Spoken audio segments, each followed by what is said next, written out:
You ask Tiger to solve. This deals with linear equations with one unknown. The final result is x equals -5. Let's solve it step by step. Simplify the expression. Expand the parentheses. Simplify the arithmetic.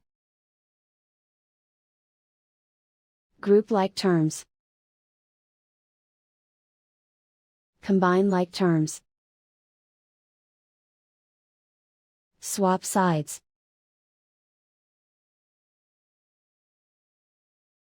Group all constants on the right side of the equation. Add 6 to both sides. Simplify the arithmetic.